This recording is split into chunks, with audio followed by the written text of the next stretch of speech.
ठरलं तर मग या मालिकेच्या पुढील काही येणाऱ्या भागांचे अपडेट जाणून घेऊया आपल्या आजच्या या व्हिडिओमध्ये.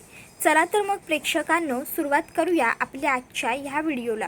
तर आता आपण इथे पाहणार आहोत की कशा पद्धतीने इकडे आता जी सायली आहे तिच्यावरती प्रियाने मुलींच्या मार्फत खोटे नाटे आरोप केलेले आहेत. तर दुसऱ्या बाजूला इकडे आता मानसी आहे ती सायली विरोधात खोटी साक्ष देणार. तर दुसऱ्या बाजूला इकडे अर्जुनला महिपतच्या विरोधात खूप मोठा पुरावा सापडणार. आता नेमका महिपतच्या विरोधात अर्जुनला कुठला मोठा पुरावा सापडला आहे, काय घडलं, या सर्व गोष्टींचे अपडेट आपल्या ह्या व्हिडिओमध्ये अगदी सविस्तर पाहूया. तर इकडे जो काही सचिनने पेनड्राईव्हचा घोळ घालून ठेवलेला असतो त्यानंतर आता आपल्यावरती कोणालाही सहज संशय येणं शक्य आहे. त्यामुळे आता आपल्याला काहीतरी अशी खेळी खेळावी लागणार आहे ज्यामुळे आपल्यावर कोणालाही काहीही संशय यायला नको असं प्रिया म्हणते. आणि मग ती सचिनला आणि महिपतला त्याचबरोबर राकेशला सांगते की एक खोटं सिम कार्ड अरेंज करा. मग ते लोक एक सिम कार्ड घेतात. मग ते प्रियाला विचारतात की आता तू काय करणार आहे. त्यावर प्रिया म्हणत असते की ह्या सिम कार्डचा मी खूप महत्त्वाचा वापर करणार आहे. आणि मग ती त्या सिम कार्डवरूनच आता म्हणते की ह्या सिममधून आपण आता त्या मुलीला मानसीला सांगायचं सायलीला कॉन्टॅक्ट करत जा.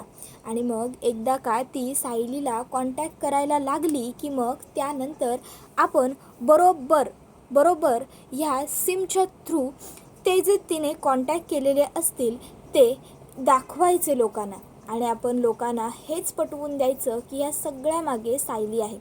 म्हणजे कसं करायचं हे सगळं असं प्रियाला विचारल्यावर प्रिया म्हणते आपण आता हा सिम घातलेला मोबाईल मानसीला द्यायचा, मानसीला सायलीला फोन करायला लावायचे. त्याच्यानंतरनं जेव्हा सायली तिकडे पोहोचेल तेव्हा मुली तिथे नसतीलच, पण जेव्हा मुली पोलिसांना सापडतील तेव्हा काय सांगतील की सायली त्यांच्याबरोबर सतत बोलायची. हे सगळं सायलीने केलं.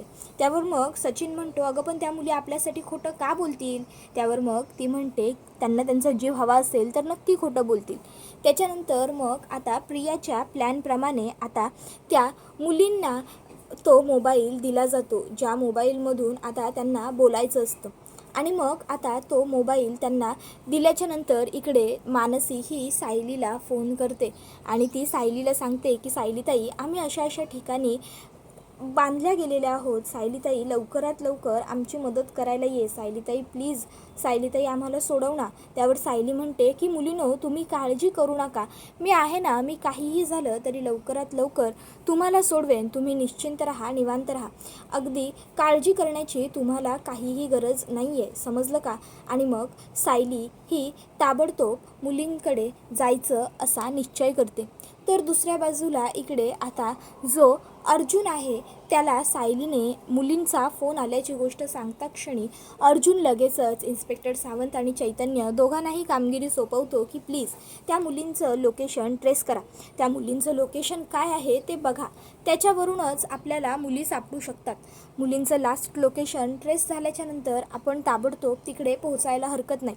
लवकर घाई करायला हवी आपल्याला, नाहीतर त्या किडनॅपरपर्यंत ही गोष्ट पोहोचली की मुलींनी आपल्याला कॉन्टॅक्ट केला होता तर तो ताबडतोब मुलींना तिकडनं हलवेल. त्याने असं काही करायच्या आत आपल्याला मुलींना सोडवायला पोहोचलं पाहिजे. मग काय आता चैतन्य आणि इन्स्पेक्टर सावंत हे लवकर त्या पत्त्याचा शोध घेतात. आणि त्याच्यानंतर मग अर्जुन, सायली, इन्स्पेक्टर सावंत, चैतन्य, काही कॉन्स्टेबल्स हे सगळे त्या ठिकाणी पोहोचतात.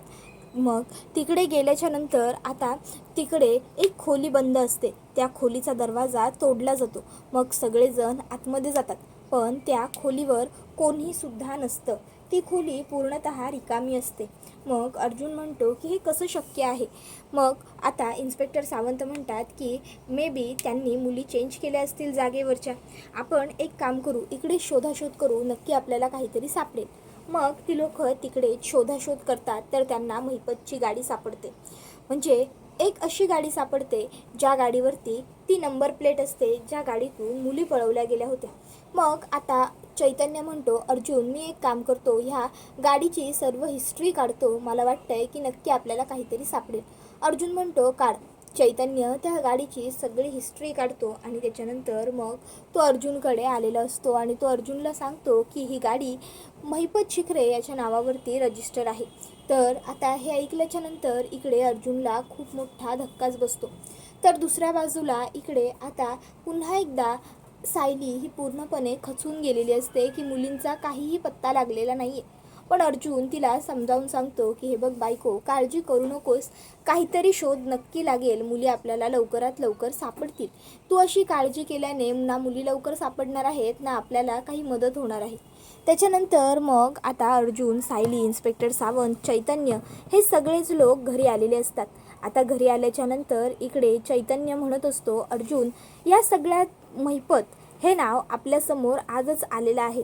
पण मग जर ह्या सगळ्यात महिपतचाच संबंध आहे तर याचा अर्थ नक्कीच आपण खूप डीपली या केसकडे बघायला हवं. महिपत किती पोहोचलेला आहे हे तर आपल्याला माहितीच आहे. तर आता इन्स्पेक्टर सावंत हे सुद्धा या गोष्टीसाठी होकार देतात की बरोबर आहे, महिपत खूप विचित्र माणूस आहे. त्याच्यानंतर मग आता सायलीला पुन्हा एक निनावी फोन येतो. तेव्हा तिकडे इन्स्पेक्टर सावंत, अर्जुन, चैतन्य सगळेच असतात. मग आता पुन्हा मुलींचा तोच आवाज असतो, आम्हाला वाचव, आम्हाला मदत करता येईल, आम्हाला वाचव. मग इथे आम्हाला वाचव, आम्हाला वाचव असं मुली म्हणत असतात. सायली त्यांना पुन्हा सांगते की घाबरू नका, काळजी करू नका, मी आहे ना, मी तुम्हाला काहीही होऊ देणार नाही आहे, मी येते. त्याच्यानंतर मग अर्जुन, सायली, इन्स्पेक्टर सावंत, चैतन्य सगळेच जण त्या ठिकाणी पोहोचतात. आणि तिकडे आता मात्र फायनली सायलीला मुली सापडतात. आता त्या मुली सायली आणि अर्जुनला सापडल्याच्यानंतर पोलीस तर तिथे असतातच. मग आता पोलीस हे त्या मुलींना म्हणतात की हे सगळं कोणी केलं, तुम्हाला किडनॅप कोणी केलं, काय झालं ते आम्हाला सगळं सविस्तर सांगा. मुली घाबरतात. त्याबरोबर इन्स्पेक्टर त्यांना सांगतात की घाबरू नका. अर्जुनसुद्धा मुलींना म्हणतो, हे बघा, घाबरू नका, घाबरून काहीही होणार नाही आहे, जे काही असेल, अगदी जे काही, ते प्लीज खरं खरं सांगा. हे सगळं कोणी केलं, का केलं, काय झालं, सगळं सांगा. त्यावेळी मग सायलीसुद्धा मुलींच्या जवळ जाऊ लागते. मुली सायलीला घाबरून मागे सरसावतात. त्यावर सायली म्हणते, अगं असं काय करताय मानसी, तू तू तर मला फोन केलास ना, मग तू माझ्यापासून लांब का जातेस, या माझ्या जवळ या अशा. मुली म्हणतात की आम्हाला सायलीताईनेच किडनॅप केलं होतं. त्यावर हे ऐकून सायलीला खूप मोठा धक्का बसतो. सायली म्हणते, अगं मानसी, काय बोलतेस हे तू, मी मी हे सगळं कसं करू शकते, तू तरी बोल ना रेश्मी, तू तरी बोल. अगं मी हे केलं आहे का, नाही ना, अगं बोला ना मुलीनो, असं का खोटं बोलताय. हे बघा, तुम्हाला एवढे दिवस शोधण्यासाठी मी जीवाचा आटापिटा केला आहे आणि फायनली तुम्ही माझ्यासमोर आहात, मग तुम्ही हे खोटं का बोलताय. प्लीज प्लीज मुलीनो, असं खोटं काहीतरी बोलू नका, जे खरं असेल ते सांगा. त्यावेळी अर्जुनसुद्धा मुलींना म्हणत असतो की हे बघा, मला माहिती आहे की तुम्ही हे कोणाच्या तरी दबावाखाली येऊन बोलताय की सायलीने तुम्हाला किडनॅप केलं होतं म्हणून, पण कोणाच्या दबावाखाली बोलताय हे मी नाही सांगू शकत आहे. कुणी सांगितलं आहे तुम्हाला हे सगळं बोलायला, प्लीज खरं सांगा. हे बघा, जर तुम्ही सायलीबद्दल असं खोटं नाटं बोललात ना, तर तुमच्या सायली ताईला, तिने जी चूक केलीच नाही आहे त्यासाठी पनिशमेंट मिळेल. तुम्हाला चालणार आहे का. तर इकडे इन्स्पेक्टर सावंतांनासुद्धा मुलींच्या तोंडून सायलीचं नाव ऐकून खूप मोठा धक्का बसलेला असतो. कारण ऑफकोर्स सायली मुलींना ते सोडवण्यासाठी किती प्रयत्न करत होती ते इन्स्पेक्टर सावंत यांनी स्वतःच्या डोळ्यांनी पाहिलंच होतं ना. त्यामुळे इन्स्पेक्टर सावंतसुद्धा मुलींना म्हणत असतात की हे बघा मुलीनो, तुम्हाला घाबरण्याची काहीही गरज नाही आहे. जर तुम्ही हे सगळं कोणाच्या तरी दबावाखाली येऊन बोलत असाल तर मुळीच तसं करू नका. जे काही असेल, जे अगदीच जे काही, ते सगळं आम्हाला खरं खरं सांगा. कोणी केलं हे सगळं, कोणी तुम्हाला सायलीताईचं तुमच्या नाव घ्यायला सांगितलं आहे, जे असेल ते असेल, खरं खरं बोला फक्त. मुलीनो बोला. पण मुली काहीच बोलायला तयार नसतात. हे सगळं सायलीताईनेच केलेलं आहे असंच मुलींचं म्हणणं असतं. मग मात्र आता इन्स्पेक्टर सावंतांनासुद्धा खूप मोठा धक्का बसतो की बाप रे, हे कसं शक्य. तर आता इन्स्पेक्टर सावंत आणि चैतन्य दोघंही मुलींना विचारतात की काय आणि कसं घडलं, आम्हाला सांगा. मग त्या मुली सांगू लागतात की आम्हाला सायलीताईने किडनॅप केलं होतं आणि तिने तिच्याच एका जागेवरती आम्हाला बंद करून ठेवलं होतं. सायलीताई आम्हाला वरचेवर नेहमीच फोन करत असायची आणि ती तिकडे यायचीसुद्धा. आम्हाला तिनेच किडनॅप केलं होतं, मला आठवतं आहे. त्याबरोबर मग आता लगेचच त्यांना विचारलं जातं, तुम्ही कधी सायलीताईला तिथे पाहिलं होतं का? सायलीताई तुम्हाला फोन कशी करायची? त्यावर मग मानसी तिच्याकडचा फोन दाखवते आणि म्हणते की हा बघा, हाच तो फोन आहे ज्यावरून माझा आणि सायलीताईचं कॉन्टॅक्ट व्हायचं. सायलीताईनेच आम्हाला किडनॅप केलं आहे, बाकी आम्हाला यापुढे आणखीन काहीही सांगायचं नाही आहे. आम्हाला खूप जास्त भीती वाटते असं ती इन्स्पेक्टर साहेबांना सांगते. त्यावेळी मग इन्स्पेक्टर म्हणतात, बरं ठीक आहे. आणि मग लगेचच सायली म्हणते, अहो पण इन्स्पेक्टर साहेब, मला एकदा त्यांच्याशी बोलू द्या. त्यावेळी इन्स्पेक्टर सावंत हे मुलींकडे बघतात आणि म्हणतात की नाही, हे बघा सायली मॅडम, आत्ता ह्या मुलींशी बोलून काहीही उपयोग होणार नाही आहे. ऑलरेडी ह्या मुली खूप जास्त घाबरल्या आहेत, भेदरल्या आहेत आणि त्यामुळेच त्या खोटं बोलत आहेत. आधी आपल्याला त्यांना प्रॉपर स्टेबलाइज करावं लागेल, त्यांना थोडं शांत करावं लागेल आणि त्याच्यानंतरच आपल्याला त्यांच्याकडून खरं काढून घेता येईल. तोपर्यंत आपण शांत राहणं योग्य ठरेल. त्यावर इकडे सायली म्हणते, अहो पण त्यावर अर्जुन म्हणतो, बायको, इन्स्पेक्टर सावंत जे काही बोलत आहेत ना ते सगळं बरोबर आहे, चल आपण निघूया. त्यानंतर सायली आणि अर्जुन तिकडनं निघतात. रस्त्यात सायली खूप डिस्टर्ब असते. ती म्हणत असते, ह्या सगळ्या मुलींना मी अगदी पोटच्या मुलींसारखा जीव लावलेला आहे आणि आज ह्या सगळ्याजणी असं कसं काय खोटं बोलू शकल्या? मला काही तर कळतच नाही आहे, हे सगळं का झालं, कसं झालं? त्यावेळी अर्जुन म्हणत असतो, बायको तू विसरलीस का, आपल्याला चैतन्यने आणि इन्स्पेक्टर सावंत यांनी काय सांगितलं होतं की ती जी गाडी आहे ती महिपत शिखरे याच्या नावावरती रजिस्टर आहे. याचा अर्थ या सगळ्यामध्ये कुठेतरी जाऊन महिपतचा हात आहे आणि आता तो महिपतपासून महिपत बाबा बनलेला आहे ना, त्यामुळे त्या महिपत शिखरेला ह्या सगळ्या गोष्टी तर करायच्या होत्याच. इनलिगल पद्धतीने मुलींची तस्करी वगैरे त्याला करायची होती. पण ह्या सगळ्यात जर तो कधी सापडला तर त्याला कोणाचं तरी नाव या प्रकरणात गोवायसाठी हवं होतं, म्हणून त्याने तुझ्या नावाचा वापर केला. अगं आतापर्यंत इतक्या कितीतरी लोकांना त्याने मारलेलं आहे, जीवानिशी संपवलेलं आहे. तशीच काहीशी धमकी त्याने ह्या मुलींनासुद्धा दिली असणार आहे आणि म्हणून मुलींनी त्यांचं स्टेटमेंट बदललं आहे, त्या खोटं बोलत आहेत. पण बायको तू काळजी करू नकोस, मी आहे ना, मी मुलींबरोबर स्वतः पर्सनली बोलेन. यावेळी मी तुझा नवरा म्हणून त्यांच्याशी बोलणार नाही, तर यावेळी मी त्यांच्याबरोबर ॲडव्होकेट अर्जुन सुभेदार म्हणून बोलेन. आणि काळजी करू नकोस, जरी तुझ्याबरोबर त्या राहिलेल्या असल्या तरी मलासुद्धा त्यांची काळजी आहेच.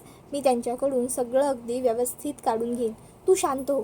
मग मुलींना पोलीस स्टेशनला आणलं जातं, त्यांना व्यवस्थित खाऊ पिऊ घातलं जातं. त्यानंतर पुन्हा एकदा इन्स्पेक्टर सावंत हे मुलींकडे चौकशी करतात की नेमकं काय घडलं होतं ते मला व्यवस्थित सांगा.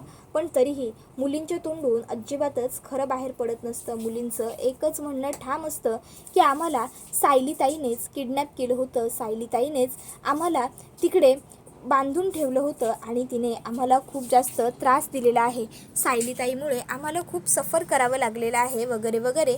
आता इकडे त्या मुली सांगत असतात. आता इन्स्पेक्टर सावंत हे मानसीला विचारतात की मानसी, हे बघ, तू तरी किमान खरं बोल, तू तर सायली मॅडम बरोबर कितीतरी वर्षांपासून राहिली आहेस. पण आता मेन मानसीच सगळ्यात जास्त खोटं बोलत असते, कारण की तिला अशी धमकीच दिलेली असते प्रियाने, सचिनने आणि महिपतने की जर तू खरं बोललीस तर तुझ्या सायलीताईचाच आम्ही जीव घेऊ, आम्ही तुझ्या सायलीताईचाच काटा काढू. मग कसली सायलीताई आणि कसलं काय? एकदा का तुमची सायलीताई मेली की मग तो अर्जुन काही तुमच्याकडे बघणार नाही, तो काही तुम्हाला सांभाळणार नाही. जर तुम्हाला वाटत असेल की तुमच्या आश्रमातले बाकीचे लोक तरी किमान सुखाने जगावे, ते 2-3 उरलेले मुलं, परत तुमची ती कुसुमताई, तुमचे ते काका काकू, तुमचे मधुभाऊ, तर तुम्हाला खोटं बोलावंच लागेल. आणि म्हणून खरं तर त्या बिचाऱ्या मुली एवढं खोटं बोलत असतात. तर इकडे आता अर्जुन हा म्हणत असतो की ह्या सगळ्यात महिपत याला आपण सोडता कामा नये, महिपतवरती आपण व्यवस्थित बारीक लक्ष दिलं पाहिजे. माझी खात्री आहे की आपल्याला तिकडनंच नक्की काहीतरी सोर्स सापडणार. महिपत शिखरे हा या सगळ्या प्रकरणाशी जोडलेला आहे म्हटल्यावर प्रकरण कॉम्प्लिकेटेड असणारच. सायली, अगं तुला आठवत नाही आहे का, ह्याच महिपत शिखरेच्या मुलीने मधुभाऊंना खुनाच्या आरोपाखाली आश्रम केसमध्ये किती वाईट अडकवलं होतं. त्या सर्व प्रकरणातून आपण मधुभाऊंना सोडवलं होतं. मग तू कशाला काळजी करतेस? आपण तुलासुद्धा या प्रकरणातून अगदी सुखरूप बाहेर काढू. प्रियाने, नागराजने, महिपतने, राकेशने आणि इकडे सचिनने बरोबर प्लॅनिंग अँड प्लॉटिंग करून सायलीला ह्या सर्व प्रकरणामध्ये अडकवलेलं असतं. म्हणजे त्यांनी मुलींनासुद्धा सोडून दिलेलं असतं, स्वतःसुद्धा या सर्व प्रकरणातून मोकळे झालेले असतात. पण सायलीला मात्र त्यांनी ह्या सर्व प्रकरणामध्ये जाणून बुजून गोवलेलं असतं. पण आता अर्जुनने ठरवलेलंच आहे की आता काहीही झालं तरी सायलीला मी अटक वगैरे काही होऊ देणार नाही आहे. मी सायलीला ह्या प्रकरणातून बाहेर काढेनच, पण त्यासाठी मला ठोस पुरावे शोधावे लागतील की सायली ह्या सर्व प्रकरणामध्ये गोवलेली नाही आहे. आता त्याला महत्त्वाचा पुरावा तर सापडलेला आहे, तो म्हणजे की आता ती गाडी महिपतच्या नावावरती रजिस्टर आहे. मग अर्जुन हा जो फोन त्या मानसीकडे सापडला त्याचे कॉल रेकॉर्डसुद्धा चैतन्याला काढायला सांगतो. म्हणजे तो एक पुरावासुद्धा त्याच्या हातात होईल असा तो विचार करतो. तर दुसऱ्या बाजूला इकडे घरात सायली आणि अर्जुन ह्या दोघांच्या म्हणजे बाळाबद्दलच चर्चा सुरू असतात. त्या दोघांना आता व्यवस्थित सगळं छान म्हणजे करून दिलं पाहिजे आपण सगळ्यांनी. त्यांचं तर लक्ष नाही आहे त्यांच्या या प्रेग्नन्सीच्या प्रवासाकडे वगैरे, पण आपण त्यांना सपोर्ट केला पाहिजे, आपण त्यांच्यासाठी खूप काहीतरी खास केलं पाहिजे असं सगळं घरातल्यांचं म्हणणं असतं.